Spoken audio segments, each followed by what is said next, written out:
योजना में 1000 करोड़ भी खर्चने पड़ेंगे तो कम है। महाराणा प्रताप का इतना गौरवशाली इतिहास है, इतना कुछ हमको करना चाहिए। 2 साल से 100 करोड़ रुपए मंजूर हैं, आपने 2 लाख रुपए खर्चे हैं, 2 लाख। कोई इतनी चिंता थी तो इन्होंने 5 साल क्या किया? 1 रुपया भी खर्चा आपने?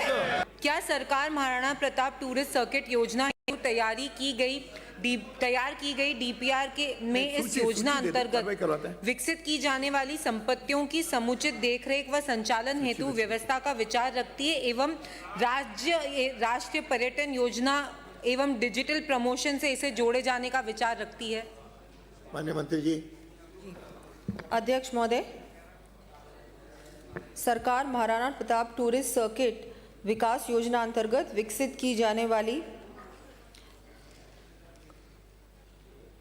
परिसंपत्तियों के विकास से पूर्व इन संपत्तियों के समुचित देखरेख व संचालन के संबंध में स्थानीय निकाय यथा संबंधित ग्राम पंचायत, नगर पालिका आदि संबंधितों से परामर्श कर प्रबंधन किया जाएगा तथा इन संपत्तियों का नियमित पर्यवेक्षण जिला कलेक्टर की अध्यक्षता में गठित जिला पर्यटन विकास समिति के माध्यम से किया जाएगा। और जो बात इन्होंने रखी डिजिटल प्रमोशन की, तो वर्तमान में इस सर्किट को अन्य योजनाओं से जोड़ने का कोई प्रावधान नहीं है। विभाग द्वारा इस योजना अंतर्गत प्रस्तावित स्थलों का प्रचार प्रसार संचार के विभिन्न माध्यमों तथा print media, electronic media, social media विभाग के मीडिया प्लेटफॉर्म्स और विभागीय प्रचार प्रसार हेतु मुद्रण सामग्री के माध्यम से कर अधिकाधिक देशी विदेशी पर्यटकों को आकर्षित करने के समुचित प्रयास किए जाएंगे।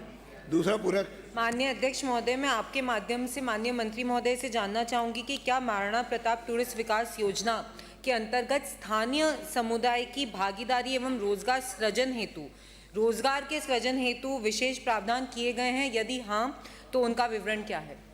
माननीय मंत्री जी। माननीय अध्यक्ष महोदय, बिल्कुल स्थानीय जो भी हमारे स्थानीय लोग हैं उनको ज़्यादा से ज़्यादा रोजगार मिले, यही प्राथमिकता रहेगी। और इसमें स्थानीय समुदाय की भागीदारी कार्यों व स्थलों के चयन में किए गए विचार विमर्श एवं प्रोजेक्ट के क्रियान्वयन में रहेगा। उक्त परियोजना के निर्माण के दौरान स्थानीय मटेरियल सप्लायर्स एवं श्रमिकों को रोजगार के अवसर उपलब्ध होंगे। किसी भी नए पर्यटन सर्किट का या योजना के विकसित होने के बाद डायरेक्ट एंड इनडायरेक्ट रोजगार के अवसर स्थानीय लोगों के लिए विकसित होते हैं।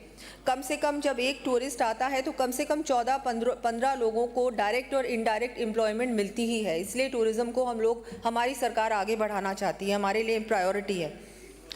Tour operators, guides, hotel parking, cafeteria, souvenir shops, local handicraft, home stay, इन सभी का विकास होगा। एक बार जब टूरिस्ट बन जाएगा उसके बाद निश्चित रूप से स्थानीय लोगों को विकास मिलने की बहुत सारी संभावनाएं होंगी। अगला प्रश्न है। आपने जो जवाब दिया इसमें माननीय मंत्री जी ने, आपकी 24-25 की बजट घोषणा है 100 करोड़ की, और 24-25 के 100 करोड़ से अब आगे आपकी 26 की फरवरी, आपने इसमें कहा है कि हमने खर्च किया है 2,83,000 रुपये मात्र। तो 2 साल में 100 करोड़ में से सिर्फ 2,83,000 ही खर्च किए।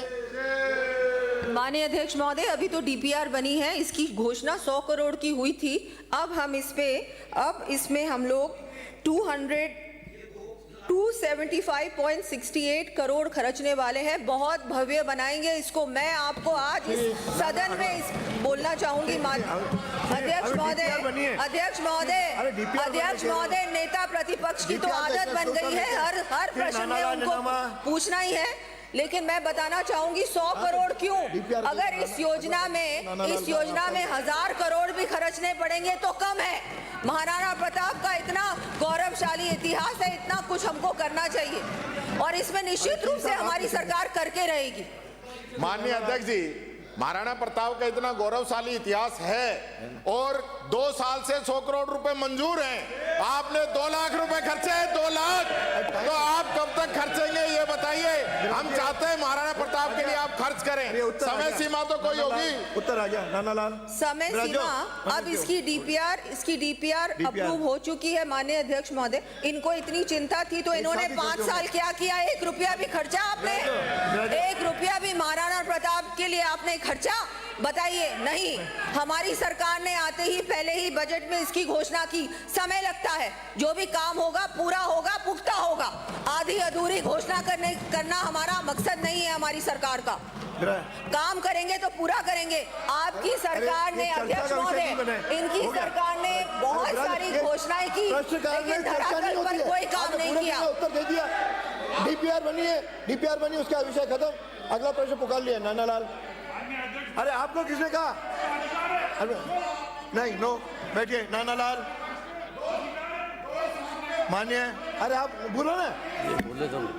अरे हाँ, ये चर्चा का विषय, क्वेश्चन नंबर में चर्चा नहीं थी। माननीय डॉक्टर जी बिराजो, माननीय बिराजो। अरे क्वेश्चन नंबर नहीं चलाना है, जो आराम से चल रहा है। आप नाम जवाब दे दिया। डीपीआर बन रही है, डीपीआर में 2 लाख ही होते हैं, जबरदस्ती उसका विषय भी ले रहे हो। नानालाल। प्रश्न संख्या 276 माननीय अध्यक्ष महोदय, उत्तर आ गया है।